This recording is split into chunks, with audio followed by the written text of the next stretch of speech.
Morning, everybody. Thanks for joining me this morning on the live. This is Guinevere that I'm on, and sometimes she has a tendency to buck when I first get on her, and I just got on her, so I'm gonna keep her feet moving for a minute. Probably won't stand as much as I usually do. She's actually a while in battle. We got several months on her, ride her out, and once she kind of gets it going, she's fine. Just went right when we first get going. Sometimes she'll buck a little bit, and really the kind of situation that if you start lunging her to get that out, you will always have to lunge her. That's not how I want to send the horse home. I want to send the horse home that you can get on and ride off right out of the stall. She was out last night, brought her in, fed her, saddled her in the barn, and then came up and stepped on. She's got to go straight to riding just like that. I don't believe in lunging, and I'm going to keep her feet moving. And I think she's about over it by now. It usually don't last long, if it comes at all. It's been less often recently. But anyways, that's why I'm walking her. We're going to talk today about the heat and riding in the heat. Saw on the Weather Channel that we're supposed to have a heat wave, I think, over the whole eastern U.S., I believe. I know today our heat index is supposed to be somewhere around 107. We usually have pretty high humidity here, temperatures in the upper 90s. I think our temperature is supposed to be like 98, 99 today. And then heat index about 107, which 107 heat index with a 98, 99 temperature isn't bad. That just means the humidity ain't that high. But we're going to talk about riding in the heat. The reason I wanted to ride her today is because she was sent to me from Montana. And when a horse is sent to me from a cooler area, I'm sure it gets hot in Montana, but a different part of the country, and they're coming into my climate, there's certain considerations I need to take, certain things I do, and kind of generally the things that we're going to talk about, and I'll answer your questions. I've seen some stuff going around on the internet as far as riding in the heat that I think there's some partial truth to it, but I don't buy into everything that's being said. So we'll talk about some of those things, and we'll answer your questions. Wasn't able to drag my arena this morning. I've got three tractors. I've got a 1969 Massey Ferguson. I've got a 1970-something Gray Line Japanese tractor, and then I got a 2015 Kubota. Well, the 1970-something Gray Line tractor is having fuel pump issues. I'm having a fuel pump rebuilt for it. And the Kubota, I'm like 10 years old. I'm having an issue with it. You know how all this newer stuff is, it's all electronic. I think the problem is in the safety circuit, like the seat safety, the PTO safety, all that kind of stuff, the hydraulic pedal safety, but having trouble finding it. So the only tractor I have running right now is the oldest one that I have, which is a 1969, and it's too big to get in here. So I wasn't able to drag the arena today. Always something broke down. And it's kind of funny that the oldest tractor that I have is the one that's still running right now. And I have a friend of mine that brought his John Deere, and his is bigger than my Massey. I think his is 70 or 90 horsepower.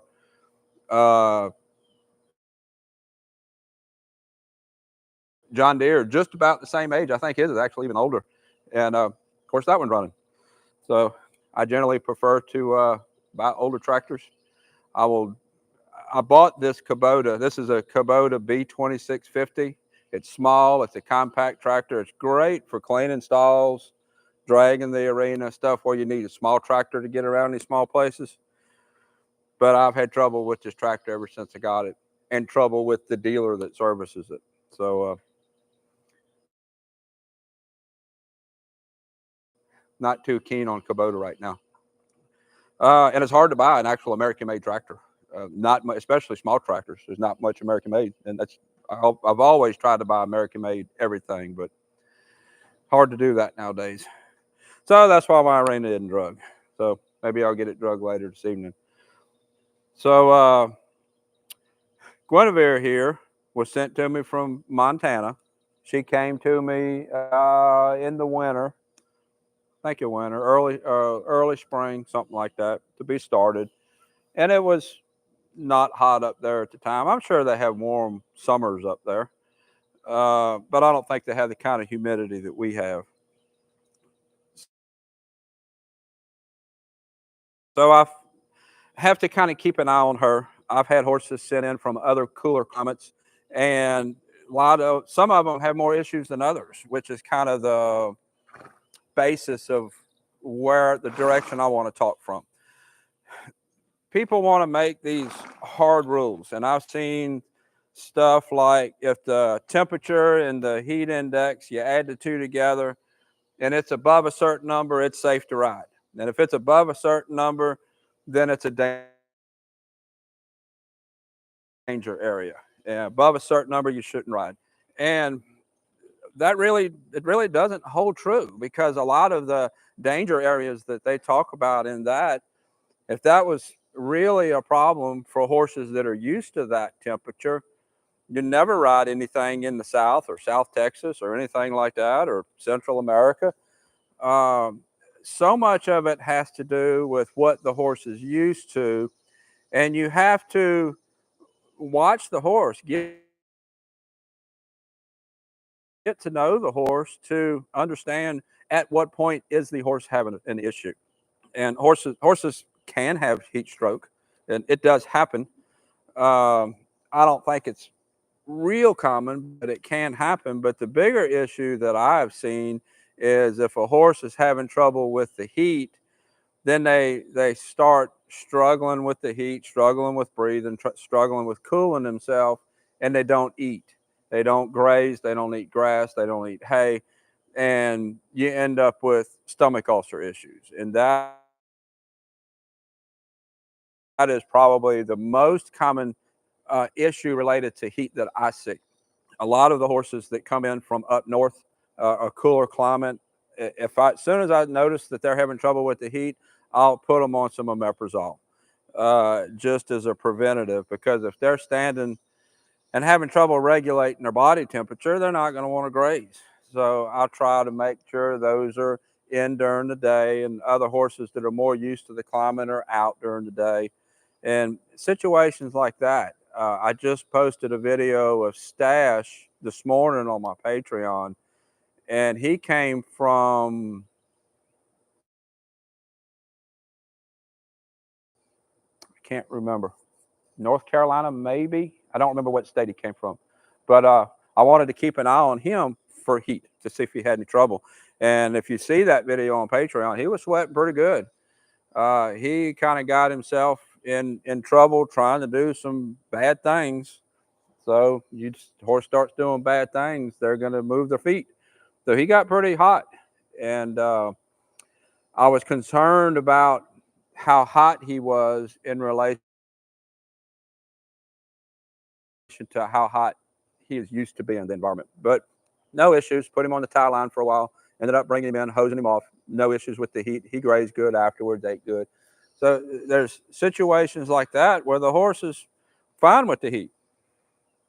He just reached around to knock a fly off and hit my toe. Felt her back kind of bow up a little bit. So there's situations like that where a horse that you think would have an issue and didn't.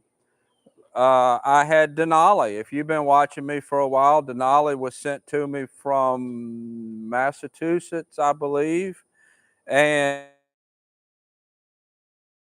and he had a lot of issues with the heat. I had to treat him for ulcers, I believe, twice, maybe three times while I had him, because when it got hot, he wasn't grazing, and I would keep him in during the day. I put fans on him, and even in the stall, he just wasn't wanting to graze. And because of that, he had some stomach issues. And when they're doing that, I still try to work them. I'm going to be smart about how I work. Or maybe first thing when I get here, middle of the day, or under the roof, or I've got an exhaust fan on the end of the barn there. Right now it's on low for the noise, but it pulls the air out of the barn, but it blows a lot of air out here. And a lot of times I'll work under that fan out here, and it's better than having a ceiling fan in the middle. So there's a lot of little concessions that you can make for riding in the heat, but I don't believe there's any hard and fast rule as far as above this temperature, don't ride. Because the issue you run into, if you say, okay, if the heat index and the temperature combined are above 160, I'm not going to ride.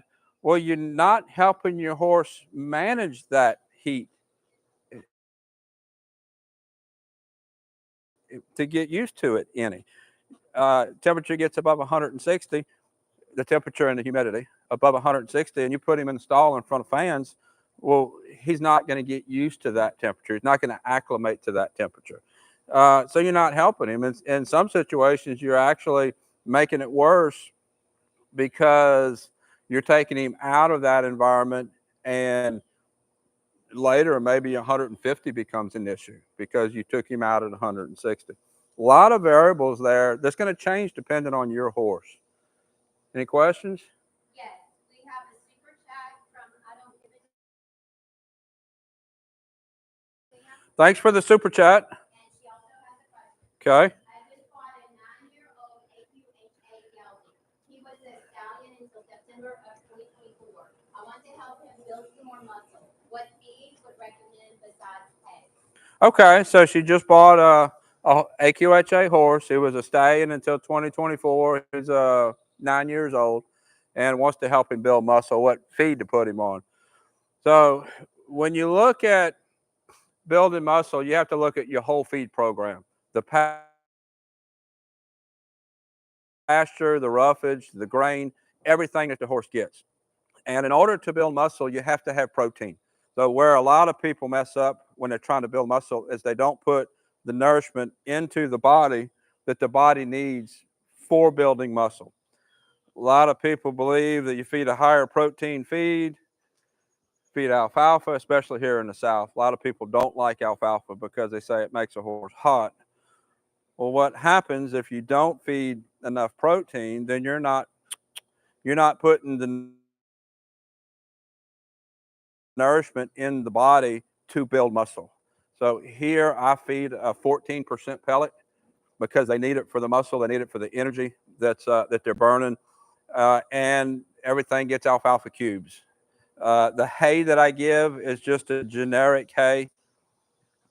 Um, when you're dealing with hay, there's two different directions you can go in. You really want the horse to get a good bit of roughage in their stomach. And you would really prefer that their diet be primarily roughage based. So, but every cutting is going to be a little bit different nutrient value. So every time you buy hay, you would have to adjust your feed program. So instead of buying real high quality hay, what I do is I buy just a medium quality hay so that I can get the roughage in them, and most of the nutrients and stuff that I'm trying to get in them is in the alfalfa cubes and the pellets, the grain, because the amount of protein and stuff that I'm trying to get into the horse, I'd have a really hard time doing it with just hay, uh, without testing every load of hay that I buy and make an adjustment every time.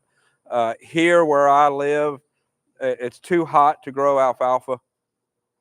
If I could, if alfalfa was easier to get, a lot you can get it here, but it has to be shipped in, and it's really hard to have an alfalfa based diet here. So make sure you're getting enough protein in to give the horse the nutrients to build the muscle. And then, of course, you have to exercise the horse. But where a lot of people mess up is they don't put the nutrients in the horse to build the muscle. Any other questions? No question, a comment from Catherine. When I was competing endurance careful with electrolytes if they had not drunk enough water? Yeah, Catherine says when she was doing competitive riding, that had to be careful with electrolytes if they had not drank enough water. I I typically don't feed a lot of electrolytes. I will if I see a horse that I think needs it. Everything here gets plenty of water. I'm on well water. It's really good water, and I don't have any trouble with any horses drinking water. They drink plenty of water here, and we salt everything usually once or twice a week, depending on what the weather is like. We'll add salt to their grain. I've commented on that in other videos, and I've had people say, well, we give a little bit of salt every day. I don't like doing that every day because the horse gets accustomed to that level of salt. And I think what you lose is when I salt once or twice a week and they get that salt on their food, they feel that salt in their mouth. It kind of draws their mouth up and it makes them thirsty. It makes them want to go drink. And I think you lose a lot of that when you salt every day. So, yeah, go ahead. Sorry, this is separate.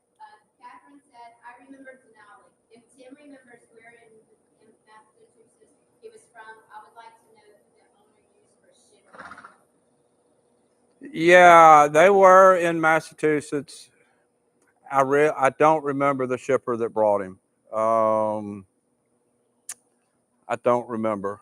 I know that shipping horses right now, um, it can be done, but it seems like just a lot of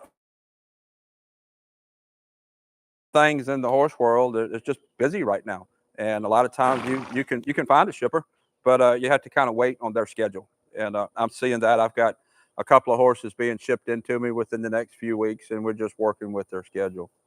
She also says with the endurance, she was talking about 50 to 100 mile endurance. Yeah, 50 to 100 mile endurance rides, and you deal with two different types of fitness: 50 to 100 mile endurance rides. Horses definitely have to be very fit, and on the other end, like a lot of the horses we ride, cow horses, they're going to expel a lot of energy really quick working a cow. It's kind of like the difference between a short track racehorse or a distance racehorse. They're both have to be fit. They just have to be fit in a little bit different way, and you have to have your feed program has to suit to that. And I know in endurance rides, they monitor the breath rate, they monitor the heart rate. I do the same thing when I'm working in this heat. I want to make sure that I give the horse time for the breath, the respirations, and the heart rate to come down. I generally work on a 4 minute rule. I want the respiration and the heart rate to come back close to normal within 4 minutes. And I've heard 7 minutes is a good rule, but I like to work with that four because I like to get their heart rate and respirations up and then bring it back down and then get it back up again. And we might do that a few times in each ride. And a lot of that is because of how I'm wanting to get the horse fit. I'm getting most of the horses here fit for uh, expelling a lot of energy quickly. And some of the horses, like the trail horses, like what she's going to be used for, her owner has a lot of pasture in Montana, and they're mostly going to use her to ride and check fences and move cows. So she needs to be very fit, but it's a little bit different fit. So you have to her fitness. We need to get going, and we need to go at a not as high a rate as my cow horses, so a little bit lower rate, and we need to carry that rate longer. It's going to be more like an endurance horse.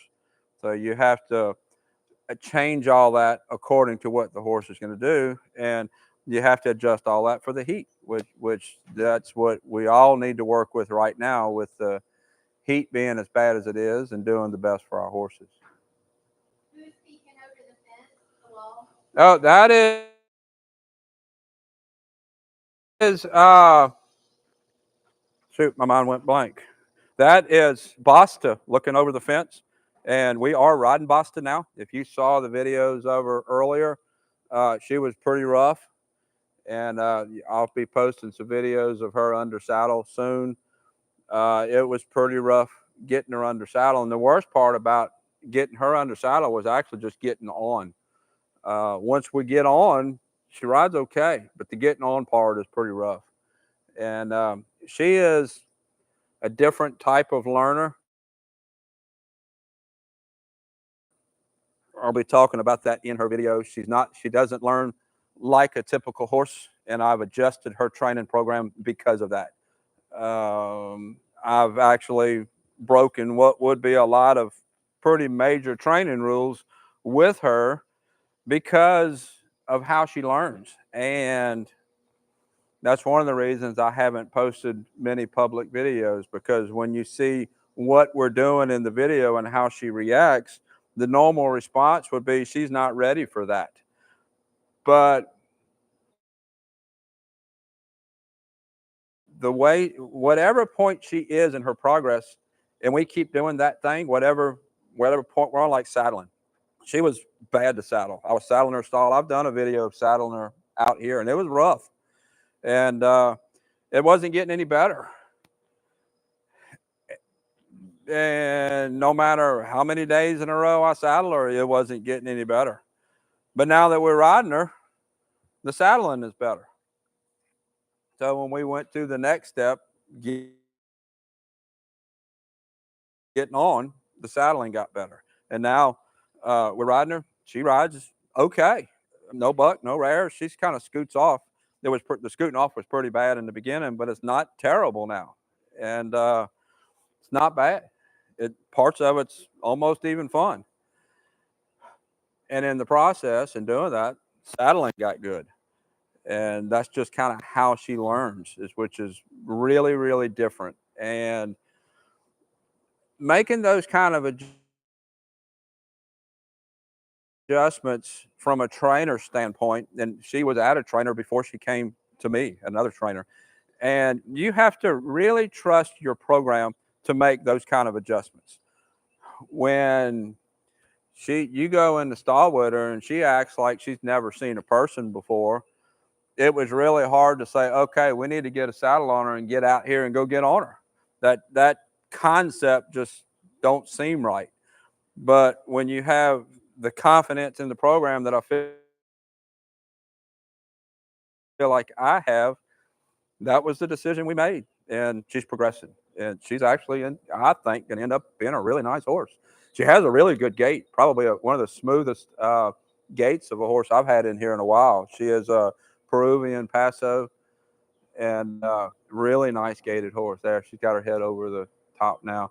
I've been keeping a halter on her for a while because she was really hard to catch. But what I do is I've been going out with a lead rope, clipping it to the halter so that she knows she's caught. And then I take another halter with me and put it over that halter so that it's kind of a mind game so that she thinks she's caught while I'm haltering her. And that has helped her being caught and haltered. And stuff like that, once you do it so many times, it should get better. But with her, it really didn't get better until we moved to the next step. Yes. All right. Do you ever, this is from your passion, do you ever have trouble with foot condition, etc.? Usually you Okay, Sebastian asked, do I ever have trouble with hoof conditions? Yes, a lot. And our issue with the feet isn't so much because of the humidity. Our issue with the feet is because we'll stay really, really dry for months. We might go 2 months and barely get any rain. And then we might go 2 months and it rain almost every day. We're actually in a wet spell right now. Thankfully, I haven't been getting the amount of rain that a lot of people around me have been getting. Um, there's people that's had like 9 inches of rain in the last week, close every day. I can hear thunder bouncing all around me. I've just been lucky and not had it here, which that kind of weather environment might be odd for people, because in a lot of parts of the country, cool front comes, it rains, cool front moves on, and it's sunny. A few days later, another cool front comes, or weather front, rains, moves on, and gets sunny. That's not how the weather works here, uh, especially in the summertime. Our rain comes off the Gulf, and it's almost similar to how lake effect snow works near the Great Lakes. They will get lake effect snow off of the lakes, get snow, and they'll get more snow than other places, and sometimes get snow where other places don't get snow. And what happens here, we're right here close to the Gulf. The heat and the humidity will pull so much moisture up into the air that it just can't hold anymore. So you end up with these little pop-up thunderstorms that come ashore, and rains, and it might dump 2 inches of rain in an hour, and then it's done. So that's kind of how our weather works. I think it's pretty similar in Florida. I've spent a good bit of time in Florida, and I know I have some viewers in Florida, and it seemed like it was going to rain just about every day when I lived in Florida. It just wouldn't rain long. Kind of like that here. And then after it quits raining, it's like a sauna because the ground is so wet. Can you talk a bit about trailering? Trailering in the heat. That's a good topic, trailering in the heat. So a lot of it, and a lot of this weather conditions has to do with what the horse is used to. If the horse is used to being trailered or used to being ridden in 85-degree weather, then 88-degree weather is going to be a little bit harder, but it's not going to be terrible. And trailering in the heat is similar if the horse is used to being trailered. Let's say you have a horse that 70-degree weather, he trailers and he's fine, there's no issue. That horse is probably not going to have any trouble trailering in the heat as long as you have good ventilation in your trailer. You should have good ventilation either way, but I want to make sure I throw that in. But if you have a horse that, say, you're trailering in 70-degree weather, then the horse worries and works himself up to a sweat in that 70-degree weather, then you're probably going to have more issues trailering in the heat. But for the most part, and a lot of people worry about, say, they're shipping a 3-year-old to me from out west somewhere, and it's a couple of day ride to get to me. Horses like that really have less issues with trailering than horses that have had a bad experience in the trailer. And a lot of people don't take that in consideration. Trailering, and like trailer in the heat, they have good ventilation. You don't get stuck in a traffic jam. Usually not a problem. You need to, they say, offer water regularly. I have done that, and I will still do that if it's a really long trailer ride. But my experience is most horses that I've hauled don't drink a lot of water on the trailer. I'm sure some do, but most that I've hauled just typically don't. And I think most horses just really don't have the issue with trailering in the heat. They're not as concerned about it as the owner is, and the owner will stress over it. Usually, the horse is fine. I have horses sent to me from all over the country, and they'll pull in here in the driveway and pull the horse off the trailer. And 99.9% of the time, horse is not sweaty, horse is good, no issues. Uh, Usually, when there's an issue, it's it's actually not even related to heat. It's normally related to a horse doing something stupid that he shouldn't have been doing, that he got himself in trouble. That's normally the issue. Trailering in the heat, not normally a problem. Is if the horse is used to being trailered. We trailer all the time to shows. We're going to show about 5 hours away into August, and I don't expect it to be a problem. It's the horses that are gone are used to being trailered. Trailer has good ventilation. It's not going to be a problem. Any recommendations on a good fly spray? None of them seem to do any good on these Florida bugs. Yeah, any recommendations on a good fly spray? So I'll tell you a story to go along with that.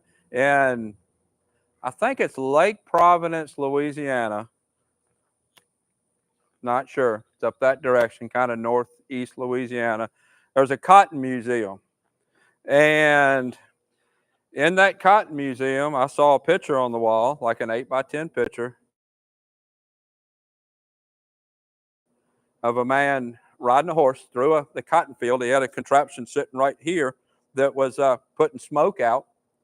And it said in the picture that he was spraying arsenic to kill the boll weevils. And I thought, well, I wonder how long the rider and the horse lived after that. Of course, they've pretty much eradicated boll weevils, I think. But kind of going from that, we're struggling with flies now because they've taken all the stuff that killed the flies well off the market because it was dangerous, like arsenic is. So, yeah, flies are an issue, and you can occasionally find something that will help with flies, but most of the stuff that really helped good was dangerous to you, the horse, or the environment. And I think that's a good thing. Um, Now there are some more natural things that help with repelling flies, like some mints, some tea tree oil, some other things like that. That will help, but there's nothing out there that I know of that will totally kill the flies. The horses that we have that have fly allergies, we use Equispot on them. I think that does a good job. Uh, Instead of killing flies, start thinking about ways of keeping your fly numbers down. I think that is a better way to address fly issues, maybe with fly predators, or we've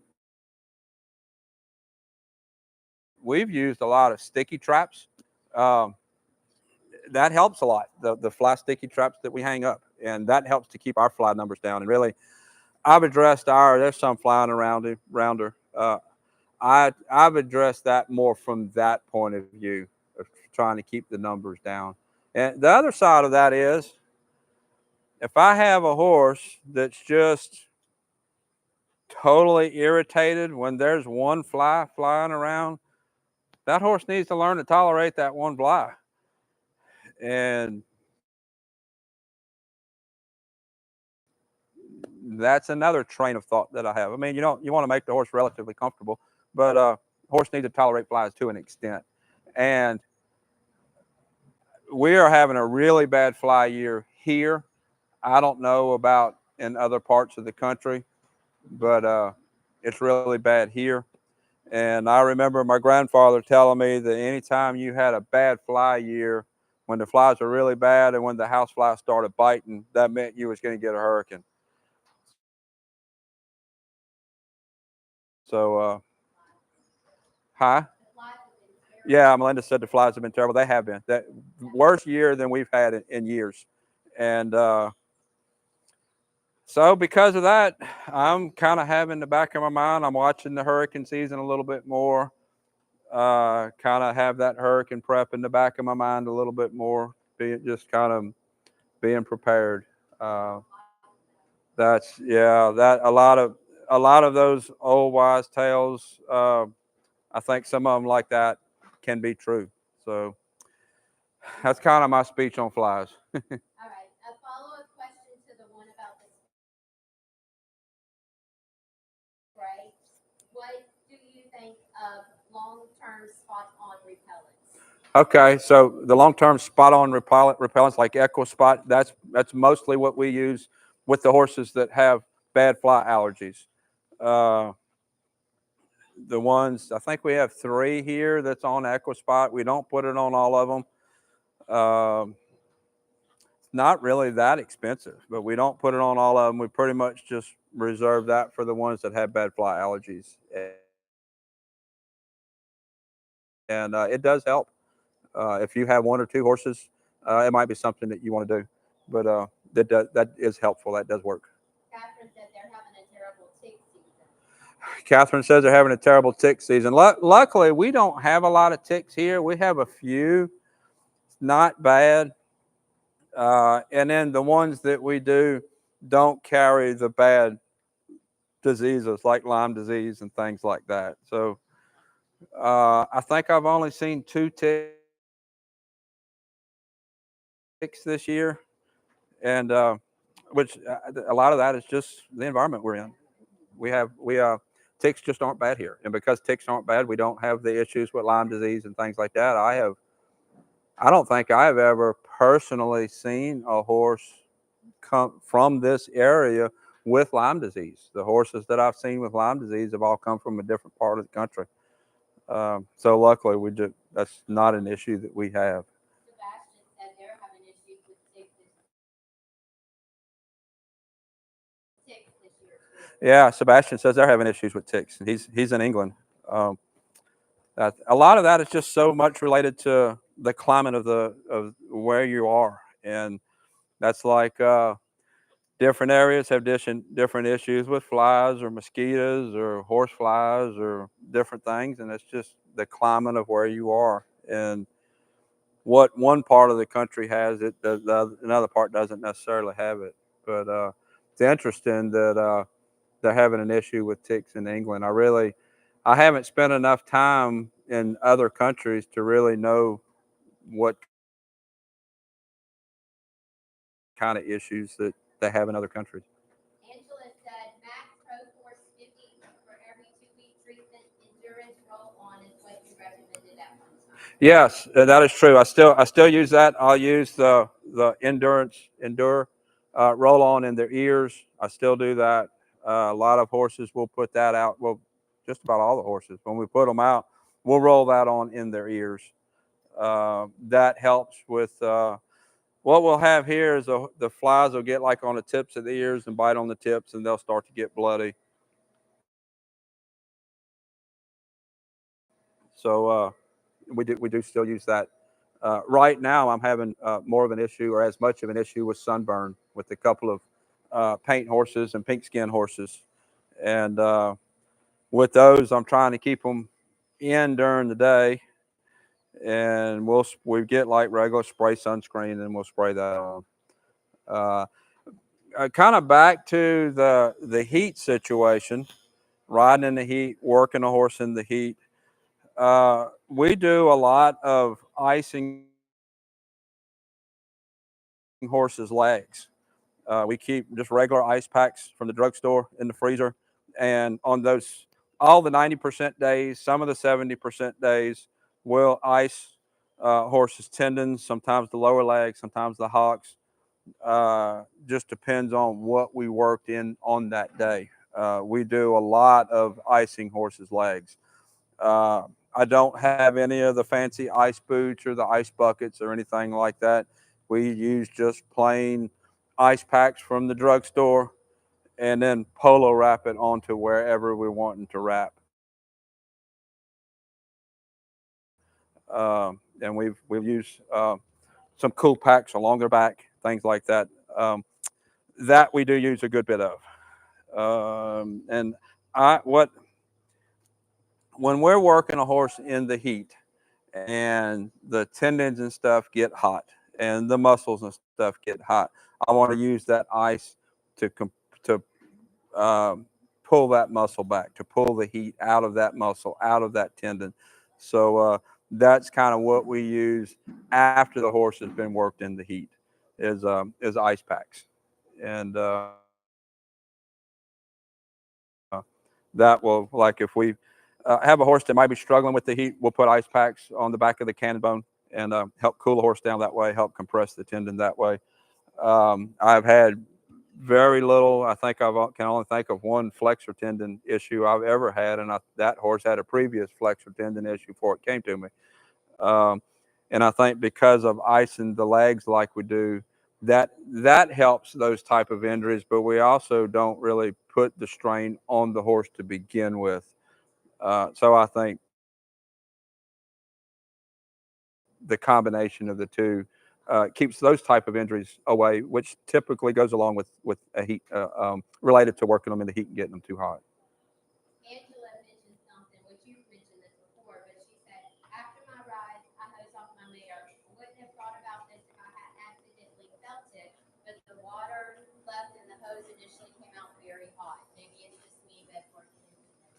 Yeah, you want to pay attention to the water that comes out of the hose, especially if your hose has been laying on the ground. Make sure it's not hot when it comes out and first starts hosing. Where our wash rack is, that line is all it's either inside the barn or it's buried between the well and the barn. So I don't have that much of an issue. In fact, if anything, mine will come out a little bit too cool. Um, but if your hose is laying on top of the ground, make sure you pay attention to the temperature of the water that comes out. You don't want to put really cold water on a really hot body. Always start hosing with the legs, which most of you probably already know that. Always start hosing the legs, always cool the legs first. You want to make sure that you're not uh, putting cold water on the body and creating a muscle spasm there. Okay. Mary Lynn, what are your thoughts on treating horses that don't sweat? Okay, my thoughts on treating horses that don't sweat. So I've dealt with that some. Most horses that come through my program that don't sweat, I end up sending them home because I'm not going to be able to get them trained if they don't sweat. A couple of situations that I've been involved with. She wanted to come to that existing pile of poop to come poop on top of that one. A1C works really good. I've used it on the horse that came in that had some sweating issues. I've heard that a can of beer helps the sweat. It may. I've never used it.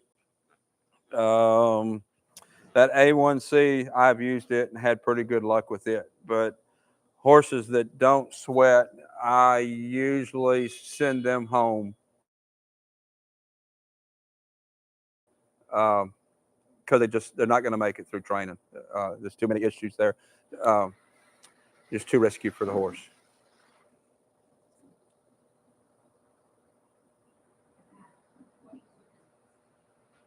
I'll just walk her around just a little bit. She doesn't feel like she wants to buck. She's a little bit restless. She's bored in here. I've ridden her rode her in here more than I typically like to, working the buck out. She rides out now just fine. She actually she's a nice horse, and even when she was wanting to buck in the beginning, she would get that out of her system pretty early and would go on and ride pretty nice. And you see right there, she's shouldering out going that way. I was pushing with my right spur, giving her a little tap. A lot of that kind of stuff is just bored. Not really doing anything in here with doing the live, not going out back, seeing things. Uh, um, Gail said, I've had really good luck in Florida with beer and also acupuncture has been amazing. huh. So Gail says that she's had good luck with horses that don't sweat with beer. I have heard that before, and she said that acupuncture has helped. I've never heard of that, but if I had a horse that didn't sweat, I sure would give it a try. Um, a lot of there's a lot of treatments like acupuncture and MagnaWave. A lot of the older stuff, even chiropractic work, at one time was thought of as just not really helpful, just kind of a way of people taking your money. But I believe in all of it. I think all of it can help if you're trying to apply it to the right situation. Acupuncture definitely has its uses. Chiropractic definitely has its uses. MagnaWave definitely has its uses. Every place has a use. The only issue is if you try to use it for something other than what it's really intended to help. Everything has a place. Someone said one AC works great not for my horse. Yeah, somebody posted 1AC. That's what I had mentioned. The horse that I had here that didn't sweat, that's what he was on was 1AC, and it did help. Um, the interesting thing with that horse, he was on the 1AC because he didn't sweat, and later in life he ended up with flexor tendon problems. And I think those two were connected. I think that The reason he ended up with or had flexor tendon problems was because he had trouble cooling his body. And just like I had said about icing the tendons, I think those two are connected. And I think in a lot of situations, um, like I think his not sweating, not able to cool his body good led to his flexor tendon problems. And you have to, when a horse has more than one issue, you have to kind of look at what is causing that issue. I think his flexor tendon issues were actually caused from the not sweating. And in that situation, I think the owner spent too much time with the flexor tendons and not enough time with the sweating issue. And I see that a lot.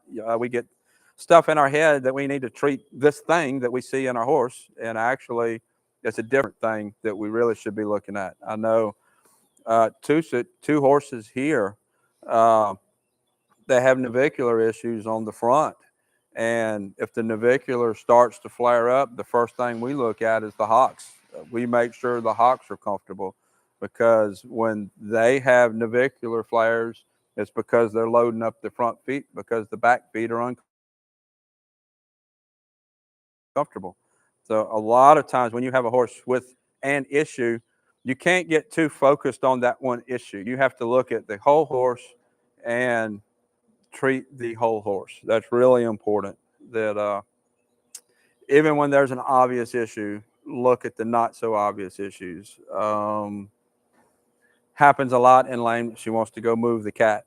It happens a lot in lameness issues. You get really focused on a foot that's off, and you need to be treating a different leg that's off. A lot of times, one will affect the other. So I think we're going to end it there on today. Any other questions I need to address? So I think we'll end it there, talking about the heat. Uh, we're supposed to have some really bad heat coming in all over, I think, the eastern part of the U.S.